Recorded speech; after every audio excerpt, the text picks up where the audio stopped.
You ever notice onions are the only food that make you cry just by being themselves? Like, they're not doing anything wrong. They're not spicy. They're not toxic. They just exist. And somehow they reach into your soul and pull out tears like they had just read your childhood diary. And we keep coming back. We choose this. We're like, yeah, I want this on my sandwich. Make it painful. And honestly, if you're already crying, you might as well like and subscribe. Because this channel is just like onions, spicy, layered, and slightly traumatic if handled incorrectly. Let's talk about where this emotional root vegetable even came from. We're going way back, ancient Egypt. Archaeologists found onions in the eyes of Egyptian mummies, which is unsettling. Imagine being like, wow, King Ramses looks so regal. Wait, are those shallots in his sockets? That's how sacred onions were. They believed the concentric rings symbolized eternity, which makes sense. Because have you ever tried to dice one? You just keep peeling and peeling until suddenly it's 3 a.m. and you're confronting your life choices over a cutting board. But onions didn't stop in Egypt. Let's head to ancient Greece, where the Olympians were wildin'. Olympic athletes would eat pounds of onions, straight raw onions, because they believed it lightened the blood. And just imagine that training montage. No protein shakes, no creatine, just a dude in a toga snorting garlic's evil cousin before a javelin toss.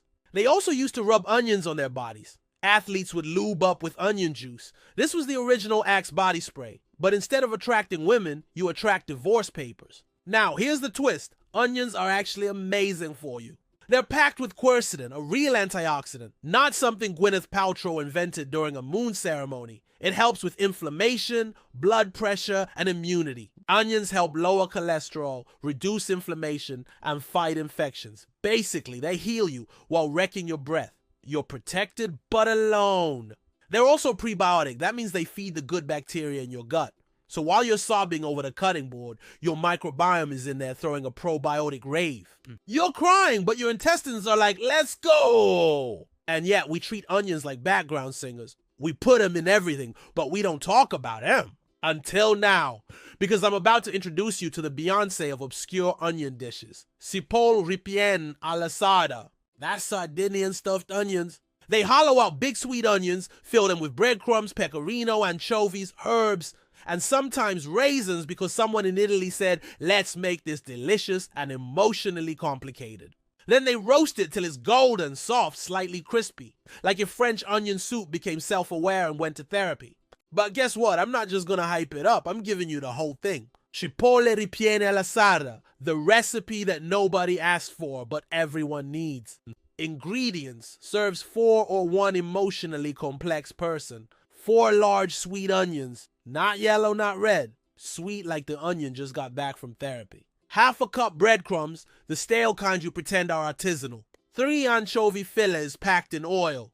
Don't make that face. This is flavor. You want umami? You need fish. Half a cup grated pecorino, sharp, salty, sheep-based. Like a sassy old man from the mountains. 2 tablespoons parsley, finely chopped. Optional, but it makes you look like you know what you're doing. 1 tablespoon raisins for the plot twist. Trust the process. 1 clove garlic minced. The only time you'll use minced outside of Game of Thrones. Olive oil. Enough to make it glossy, but not enough to call your cardiologist. Salt and pepper to taste, or to passive-aggressively season your pain. Directions. We're about to give these onions their main character moment. Boil the onions like they're stubborn secrets. Bring a pot of salted water to a simmer. Peel the onions, slice off the tops, not the root end, and boil them whole for 10-15 minutes. You're softening them up. This is culinary therapy. Cool them down, then hollow them out. Let the onions chill until you can touch them without screaming, then carefully scoop out the insides, leaving 2 or 3 outer layers intact like an edible bowl. Save the inner bits. Don't toss them. That's the good stuff. Make the filling like you're building trust. Sauté the chopped onion centers in a pan with olive oil and minced garlic until golden and soft.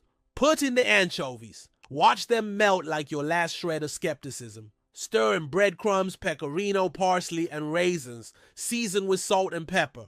Taste it. Adjust. Pretend you're a nonna. Stuff the onions like they are your emotional baggage. Generously pack the mixture into the onion shells. Don't hold back. Let them overflow with flavor and repressed memories. Place the stuffed onions in a lightly oiled baking dish. Drizzle more olive oil on top like you're blessing them.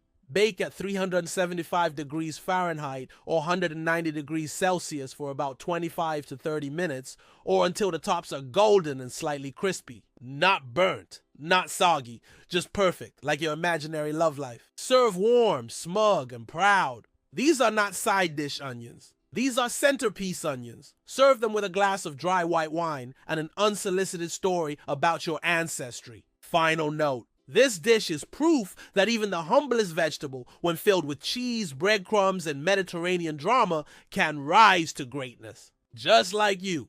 Now eat it before someone calls it stuffed onion casserole and ruins the romance. And nobody talks about this dish, because everyone's out here obsessed with French onion soup or blooming onions at the state fair. But this is onion elevated. Onion as art. Onion with a storyline. So here's the truth. Onions don't need to go viral. They've been legends since before Instagram, TikTok, or whatever app Gen Z is building in a shed right now.